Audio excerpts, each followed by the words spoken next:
അതെ, ഇന്നൊരു സ്പെഷ്യൽ മത്തി പൊള്ളിച്ചതാണ് ഉണ്ടാക്കുന്നത്. വാഴയിലയുടെയും കറിവേപ്പിലയുടെയും മണവും രുചിയും മത്തിക്ക് ഒരു പ്രത്യേക സ്വാദ് കൊടുക്കും. ഇത് ഒരു 1/2 കിലോ മത്തി കഴുകി വൃത്തിയാക്കി വരഞ്ഞു വെച്ചിരിക്കുന്നതാണ്. ഇത് 1 കപ്പ് കട്ടിയുള്ള ഇളം ചൂടുള്ള തേങ്ങാപ്പാലാണ്. ഇത് 2 കഷ്ണം കുടംപുളിയാണ്. ഈ കുടംപുളി ഈ തേങ്ങാപ്പാലിൽ ഇട്ട് വെച്ചേക്കാം. ഇത് 1 കഷ്ണം ഇഞ്ചിയാണ്. ഇത് ഒരു ചെറിയ ഉള്ളി, 5-6 ചുള വെളുത്തുള്ളി, കുറച്ച് കാന്താരി ഇതെടുത്ത് വെച്ചിട്ടുണ്ട്. ഇനി ഇത് 5-6 പച്ച കുരുമുളകിൻ്റെ തിരികളാണ്. പിന്നെ കുറച്ച് കറിവേപ്പില എടുത്ത് വെച്ചിട്ടുണ്ട്. ഇത് 5-6 ഉള്ളിയും 2 വെളുത്തുള്ളിയും കറി വെക്കുമ്പോൾ സ്ലൈസ് ചെയ്ത് ചേർക്കാനായിട്ട് എടുത്തു വെച്ചതാണ്.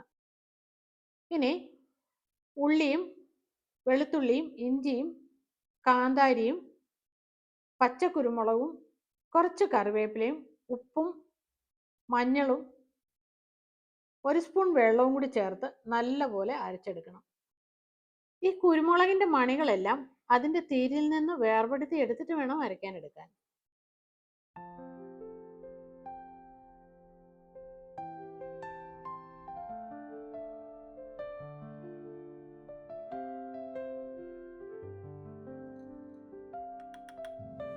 ഇനി ഇതൊന്ന് അരച്ചിട്ട് വരാവേ. ഈ അരപ്പെല്ലാം നല്ലപോലെ മീനിൽ തേച്ച് പിടിപ്പിക്കണം. അതിനുശേഷം 10-15 മിനിറ്റ് റെസ്റ്റ് ചെയ്യാൻ വെക്കാം. ഇനി ഞാൻ മാറ്റി വെച്ചിരിക്കുന്ന ഉള്ളിയും വെളുത്തുള്ളിയും ചെറുതായിട്ടൊന്ന് സ്ലൈസ് ചെയ്ത് വെക്കാം. ഇത് കറിയിൽ ചേർക്കാനുള്ളതാണ്. ഇനി നമുക്ക് കറി വെക്കാൻ തുടങ്ങാം. ഒരു വാഴയില എടുത്ത് ഒന്ന് വാട്ടി ഒരു മൺചട്ടിയിൽ വെച്ച് കൊടുക്കാം. അതിനുശേഷം ആദ്യം 2 സ്പൂൺ വെളിച്ചെണ്ണ ഒഴിച്ചു കൊടുത്തിട്ട് അതിന്മേൽ കുറച്ച് കറിവേപ്പില ഒരു ബെഡ് പോലെ ഇട്ട് കൊടുക്കുക. ഇനി അതിന്മേൽ അരപ്പ് പുരട്ടി വെച്ചിരിക്കുന്ന മീൻ എടുത്ത് വെക്കുക.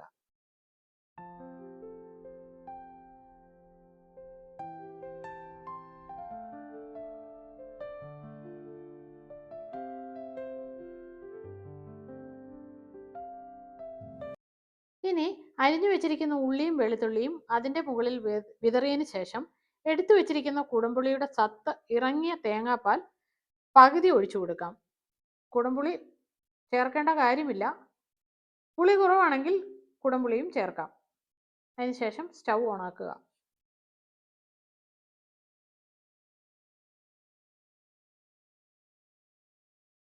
ഉപ്പും മറ്റും ചെക്ക് ചെയ്യുക.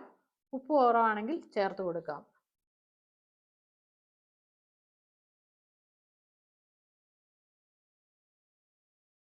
മുകളിലായി കുറച്ച് പച്ച വെളിച്ചെണ്ണ ഒഴിച്ചു കൊടുത്ത് ചട്ടി ഒരു അടപ്പ് വെച്ച് അടച്ച് മീൻ പൊള്ളിച്ചെടുക്കാം.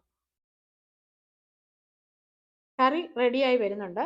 ഇനി ബാക്കിയിരിക്കുന്ന കട്ടിയുള്ള തേങ്ങാപ്പാൽ ഒഴിച്ചു കൊടുത്ത് സ്റ്റൗ ഓഫ് ചെയ്ത് മൂടി വെക്കാം.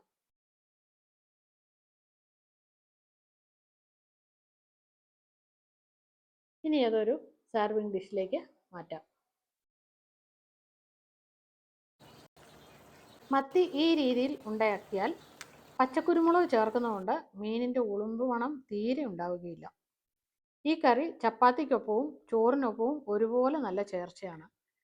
എല്ലാവരും ഒന്ന് ഉണ്ടാക്കി നോക്കൂ. Thanks for watching.